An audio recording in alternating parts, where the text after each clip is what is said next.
Assalamualaikum warahmatullahi wabarakatuh dan salam sejahtera.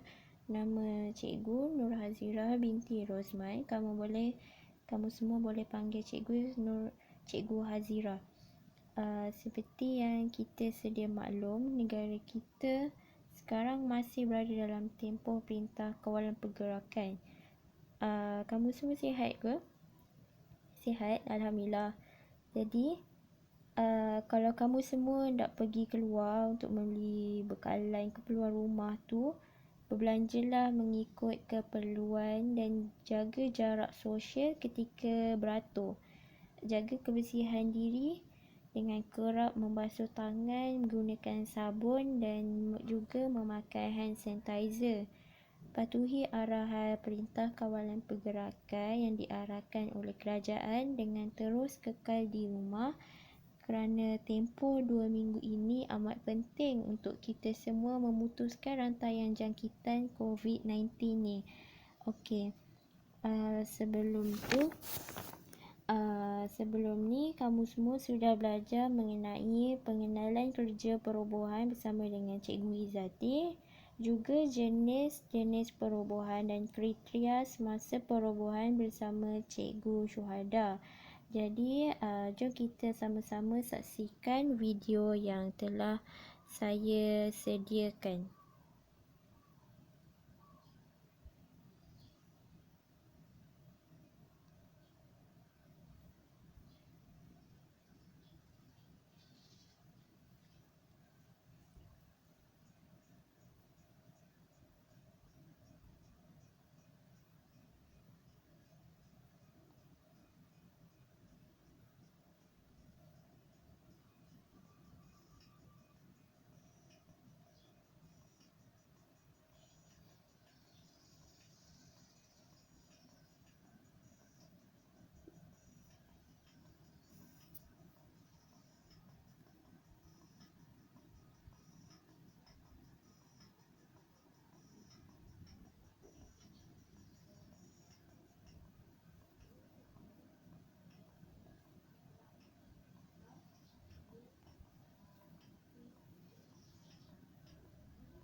Okey, sebelum kita memulakan sesi pengajaran dan pembelajaran kita pada hari ini, saya sudah memuat naik turun nota secara PDF dan juga slide PowerPoint di dalam aplikasi WhatsApp grup kelas.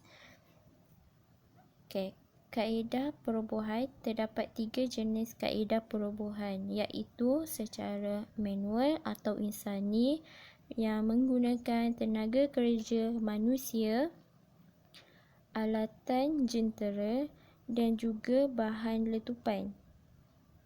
Okey, berpandukan pada gambar rajah yang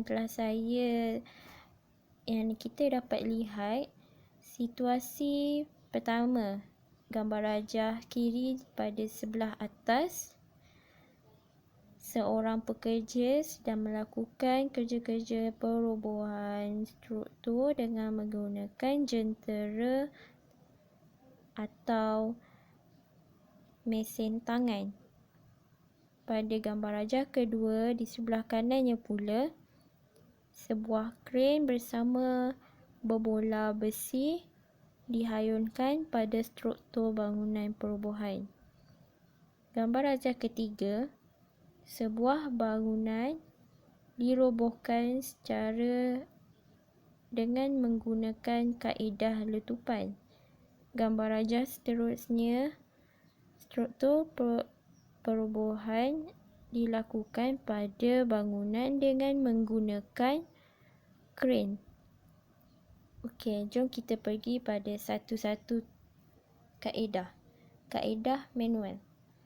Kaedah ini biasanya perubahan insani ini biasanya digunakan untuk merobohkan bangunan yang tidak mempunyai kerangka utama. Kaedah perobohan dilakukan secara berperingkat dengan menggunakan alatan tangan.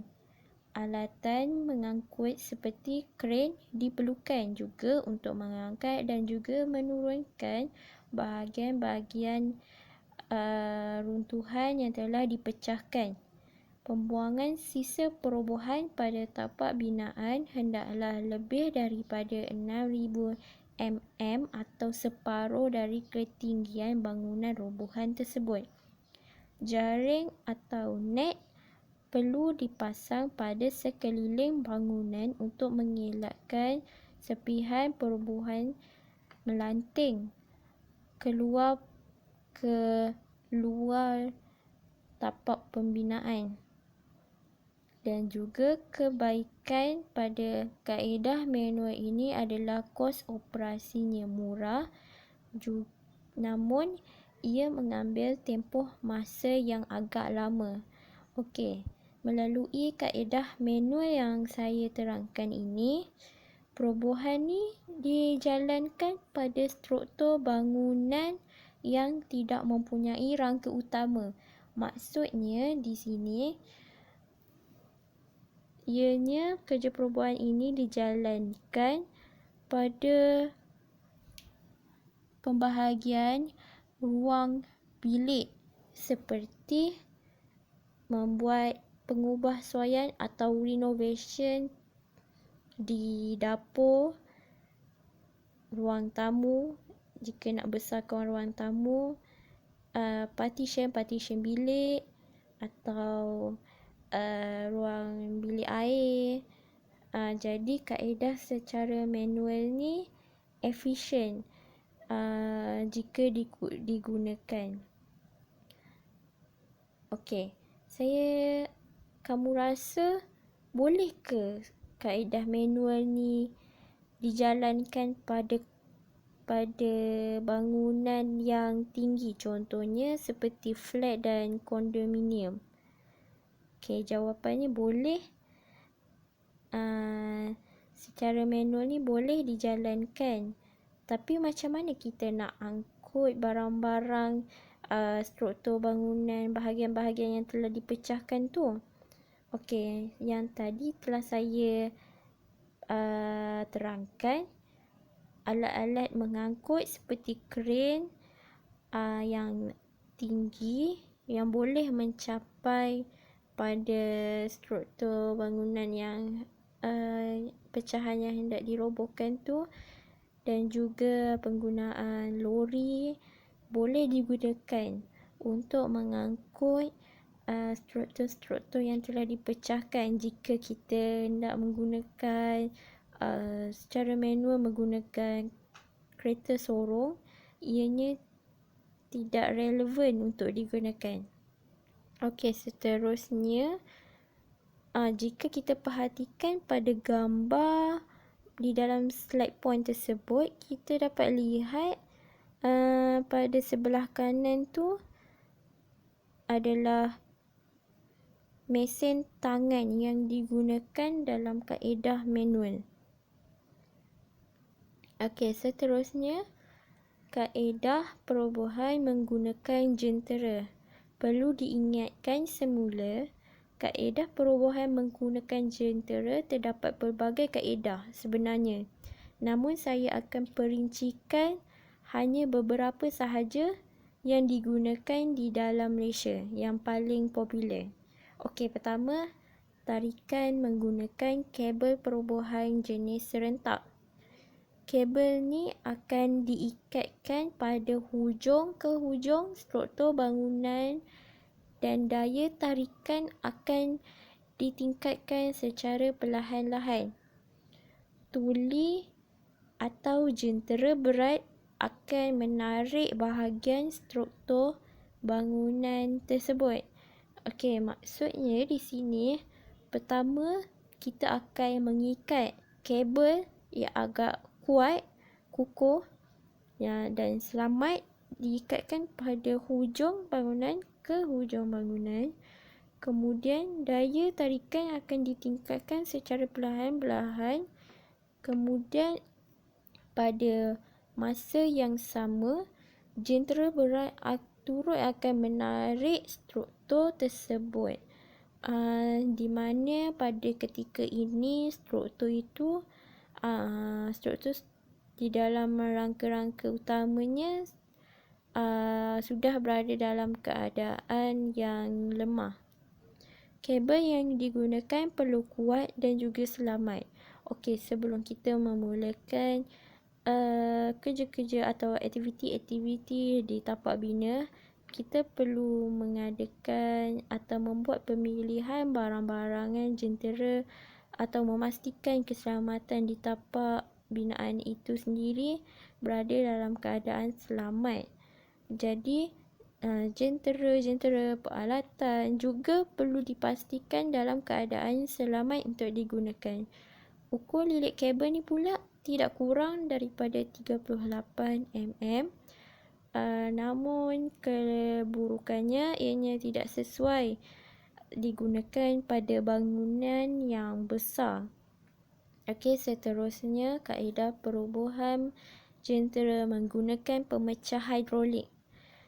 Pemecah hidrolik ini ia mempunyai silinder keluli yang dipanggil sebagai cartridge dengan beberapa piston di bahagian tengah. Piston ni akan ditolak keluar dan masuk menggunakan tekanan hidrolik. Kaedah ini dijalankan kepada akan diletakkan kepada mana-mana poin struktur bangunan yang lemah.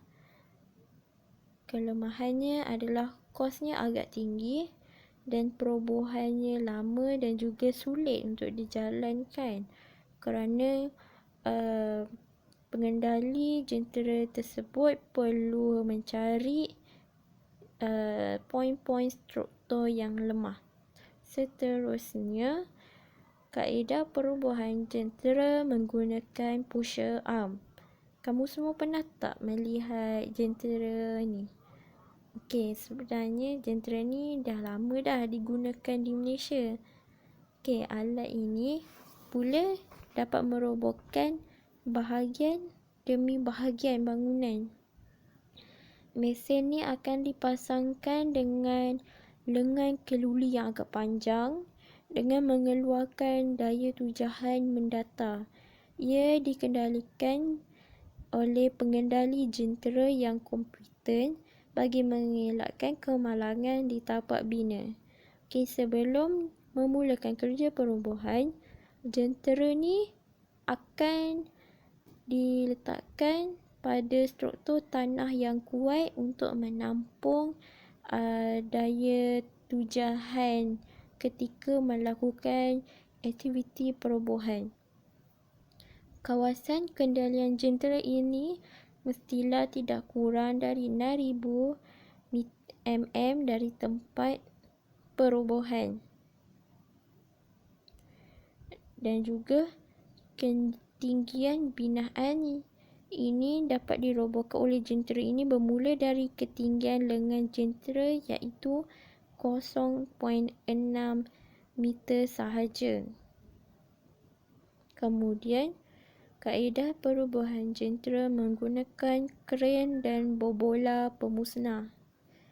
Okey, kren ni saya rasa kita semua dah familiar dengan jentera ni. Okey, saya akan terangkan satu persatu untuk memperincikan lagi. Perobohan ini dilakukan secara berperingkat. Jentera ini menggunakan bobola besi yang digantungkan pada hujung lengan kren. Bobola ini akan dijatuhkan pada struktur perobohan bangunan ataupun dengan menggunakan cara hayunan lengan kren bersama bobola kepada bangunan tersebut. Cara hayunan sisi dan hayunan selari jentera perlu memastikan jentera yang digunakan perlulah besar dan juga berat. Supaya apa?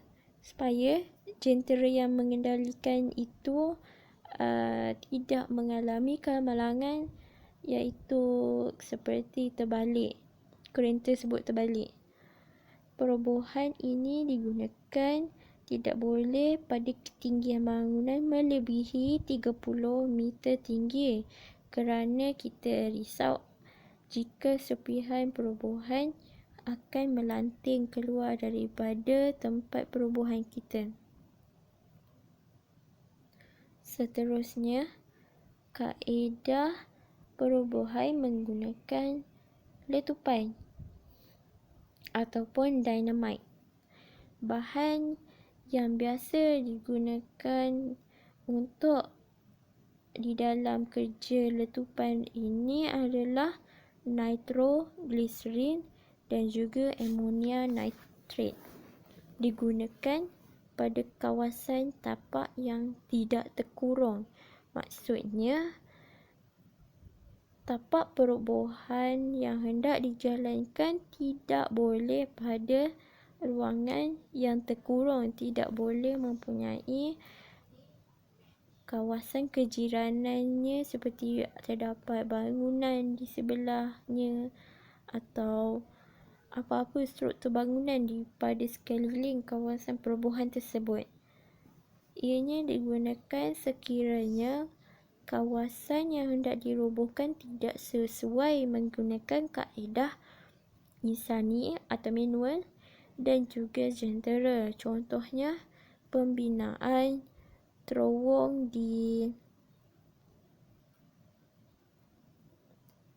sebelum geting sepah. Kaedah ini kelebihannya ianya tidak mengeluarkan bunyi bising secara berpanjangan, kerana ianya hanya mengeluarkan hanya sekali, dan ia juga mengeluarkan dalam tempoh masa yang agak sekejap je bunyi bising tersebut. Kemudian bahan letupan ni akan ditempatkan pada bahagian struktur point yang lemah.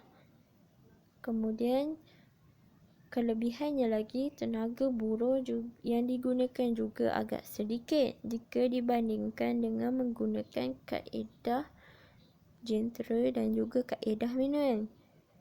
Kos bahan letupannya tinggi.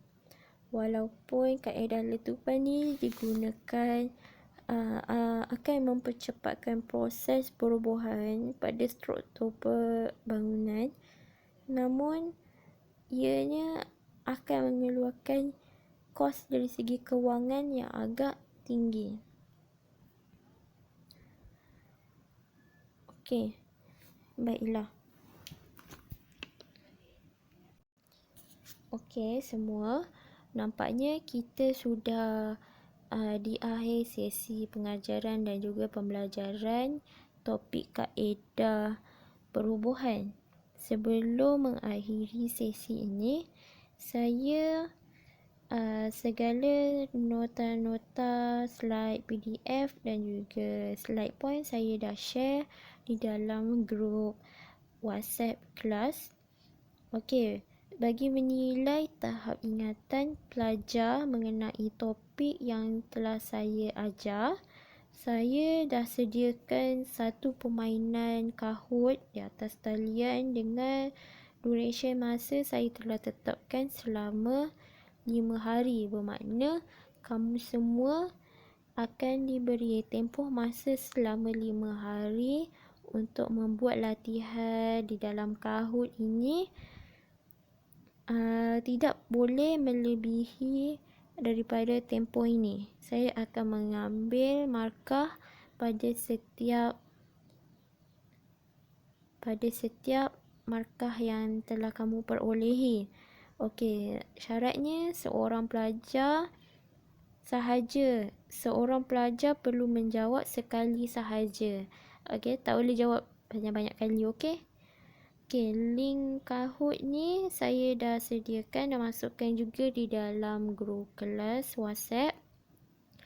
Okey, bagi merumuskan topik ini, apa yang kita dapat simpulkan adalah kaedah kerja perobohan ini terdapat pelbagai digunakan di dalam kerja-kerja perobohan. Namun yang telah saya perintikan hanya beberapa sahaja yang digunakan popular, yang paling popular digunakan di Malaysia. Okey, setiap kaedah perubahan ni mengandungi terdapat kelebihan dan juga kekurangannya. Kemudian apa yang kita dapat rumuskan, setiap kaedah perubahan ni dijalankan mengikut kesesuaian tempat yang hendak dirobohkan.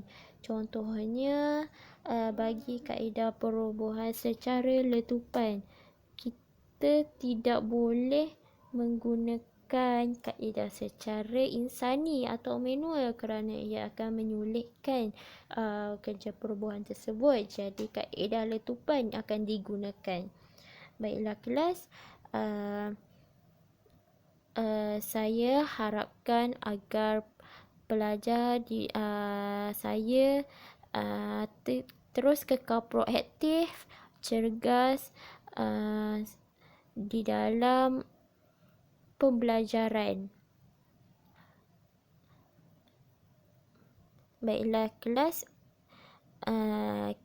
terima kasih. Kita akan berjumpa pada sesi pembelajaran pada masa hadapan. Assalamualaikum.